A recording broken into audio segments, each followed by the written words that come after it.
जाप कर्म में अंगूठे को मोक्षदायक समझना चाहिए और तर्जनी को शत्रु नाशक, मध्यमा धन देती है और अनामिका शांति प्रदान करती है। 108 दानों की माला उत्तम उत्तम मानी गई है। 100 दानों की माला उत्तम और 50 दानों की माला मध्यम श्रेणी की होती है। 54 दानों की माला मनोहारिणी एवं श्रेष्ठ कही गई है। इस तरह की माला से जाप करे, वह जाप किसी को दिखाए नहीं।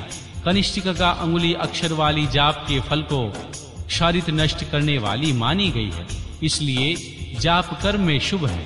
दूसरी अंगुलियों के साथ अंगुष्ठक द्वारा जाप करना चाहिए, क्योंकि अंगुष्ठक के बिना किया हुआ जाप निष्फल होता है। घर में किए हुए जाप को समान या 1 गुना समझना चाहिए। गौशाला में उसका फल 100 गुना हो जाता है। पवित्र वन या उद्यान में किए हुए जाप का फल सहस्त्र गुना बताया जाता है। पवित्र पर्वत पर 10,000 गुना, नदी के तट पर लाख गुना, देवालय में कोटि गुना और मेरे किए हुए जाप को अनंत गुना कहा गया है। सूर्य, अग्नि, गुरु, चंद्रमा, दीपक, जल, ब्राह्मण और गौओं के समीप किया हुआ जाप श्रेष्ठ होता है। पूर्वाभिमुख किया हुआ जाप वशीकरण में और दक्षिणाभिमुख जाप अभिचार कर्म में सफलता का प्रदान कराने वाला होता है। पश्चिमाभिमुख जाप को धनदायक जानना चाहिए। उत्तराभिमुख जाप शांतिदायक होता है। सूर्य, अग्नि, ब्राह्मण, देवता तथा अन्य श्रेष्ठ पुरुषों के समीप उनकी ओर पीठ करके जाप नहीं करना चाहिए। सिर पर पगड़ी रखकर, कुर्ता पहनकर, नंगा होकर, बाल खोलकर, गले में कपड़ा लपेटकर, अशुद्ध हाथ लेकर, संपूर्ण शरीर से अशुद्ध रहना, विलाप पूर्वक कभी जाप नहीं करना चाहिए। जाप करते समय क्रोध, मद, छींकना, थूकना, जभाई लेना तथा कुत्तों और नीच पुरुषों की ओर देखना वर्जित है। यदि कभी वैसा संभव हो जाए तो आचमन करे अथवा तुम्हारे साथ माँ पार्वती सहित भगवान शिव का स्मरण करे या ग्रह नक्षत्रों का दर्शन करे अथवा प्राणायाम कर ले। बिना आसन के बैठने पर सोचकर चलते चलते अथवा खड़ा होकर जाप न करे। गली में या सड़क पर अपवित्र स्थान में तथा अंधेरे में भी जाप न करे। दोनों पांव फैलाकर कुक्कुट आसन से बैठकर, सवारी या खाट पर चढ़कर अथवा चिंता से व्याकुल होकर जाप ना करे। यदि शक्ति हो तो इन सब नियमों का पालन करते हुए जाप करे और आसक्त पुरुष यथाशक्ति जाप करे। इस विषय में बहुत कहने से क्या लाभ, संक्षेप में मेरी यह बात सुनो। सदाचारी मनुष्य शुद्ध भाव से जाप और ध्यान करके कल्याण का भागी होता है।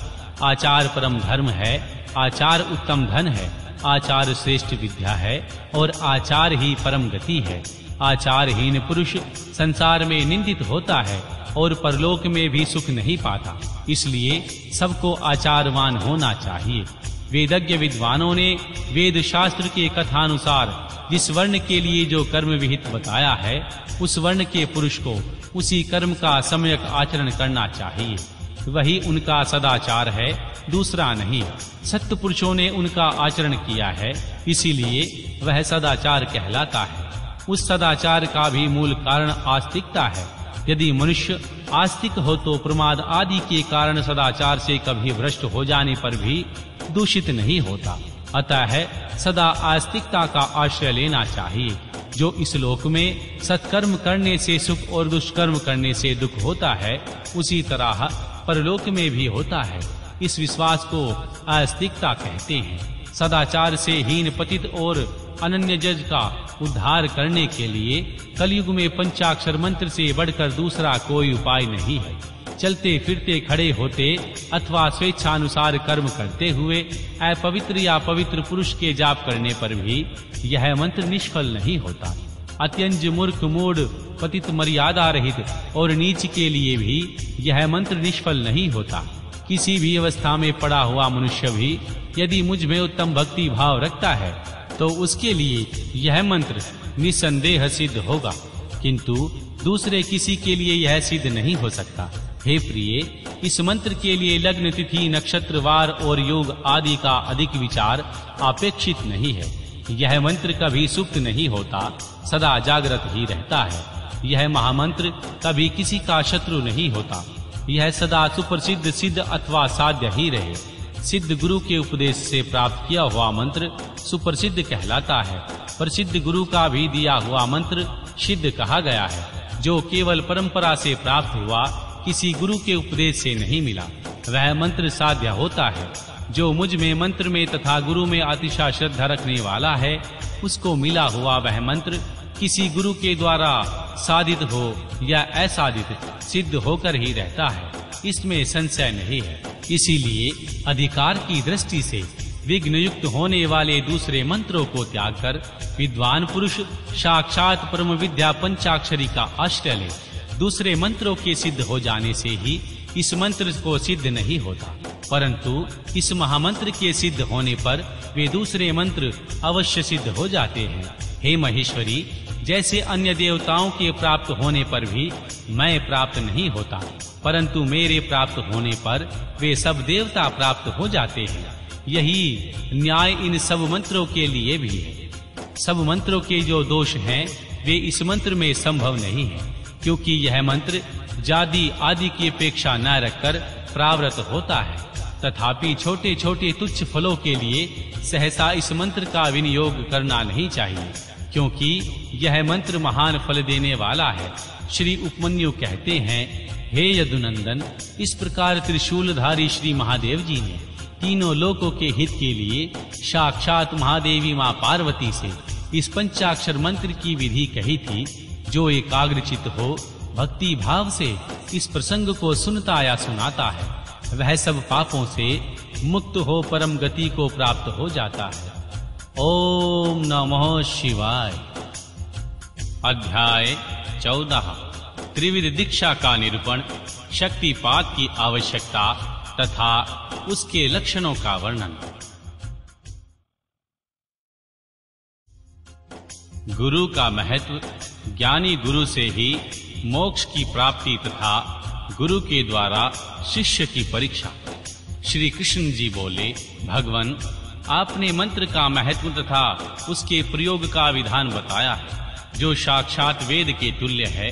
अब मैं उत्तम भगवान शिव की संस्कार विधि सुनना चाहता हूँ, जिसे मंत्र ग्रहण करने के प्रकरण में आपने कुछ सूचित किया था। वह बात मुझे भूली नहीं है। श्री उपमन्यु ने कहा, अच्छा, मैं तुम्हें शिव द्वारा कथित परम पवित्र संस्कार का विधान बता रहा हूँ, जो समस्त पापों का शोधन करने वाला है। मनुष्य जिनके प्रभाव से पूजा आदि में उत्तम अधिकार प्राप्त कर लेता है, उस षडश शोधन कर्म को संस्कार कहते हैं। संस्कार अर्थात शुद्धि करने से ही उसका नाम संस्कार है। यह विज्ञान देता है और पाश बंधन को क्षीण कर देता है। इसीलिए इस संस्कार को दीक्षा भी कहते हैं। भगवान शिव, शास्त्र में परमात्मा शिव ने शंभवी, शक्ति और मंत्री 3 प्रकार की दीक्षा का उपदेश दिया है। गुरु के दृष्टिपात मात्र से, स्पर्श से तथा संभाषण से जीव को जो तत्काल पाशों का नाश करने वाली संज्ञा सम्यक बुद्धि प्राप्त होती है, वह शांभवी दीक्षा कहलाती है। उस दीक्षा के भी 2 भेद हैं, तीव्रा और तीव्रतारा। पाशों के क्षीण होने से जो शीघ्रता या मंदता होती है, उसी के भेद से ये 2 भेद हुए हैं। जिस दीक्षा से तत्काल सिद्धि या शांति प्राप्त होती है, वही तीव्रतरा मानी गई है। जीवित पुरुष के पाप का अत्यंत शोधन करने वाली जो दीक्षा है, उसे तीव्रा कहा गया है। गुरु योग मार्ग से शिष्य के शरीर में प्रवेश करके ज्ञान दृष्टि से जो ज्ञानवती दीक्षा देते हैं, वह शक्ति कही गई है। क्रियावती दीक्षा को मंत्री दीक्षा कहते हैं। इससे पहले होम कुंड और यज्ञ मंडप का निर्माण किया जाता है। फिर गुरु बाहर से मंद या मंद अंतर उद्देश्य को लेकर शिष्य का संस्कार करते हैं। शक्तिपात के अनुसार शिष्य गुरु के अनुग्रह का भाजन होता है। शैव धर्म का अनुसरण शक्तिपात मूलक है। अतः संक्षेप में उसके विषय में निवेदन किया जाता है। जिस शिष्य में गुरु की शक्ति का पात नहीं हुआ, उसमें शुद्धि नहीं आ सकती। उसमें न तो विद्या, न शिवाचार, न मुक्ति और न सिद्ध ही होती है। अतः प्रचुर शक्तिपात के लक्षणों को देखकर गुरु ज्ञान अथवा क्रिया के द्वारा शिष्य का शोधन करे। जो मोहवश इसके विपरीत आचरण करता है, वह दुर्बुद्धि नष्ट होता है। अतः गुरु सब प्रकार से शिष्य का परीक्षण करे। उत्कृष्ट बोध और आनंद की प्राप्ति ही शक्तिपात का लक्षण है, क्योंकि वह पराशक्ति प्रबोध नंदिनी रूपिणी है। आनंद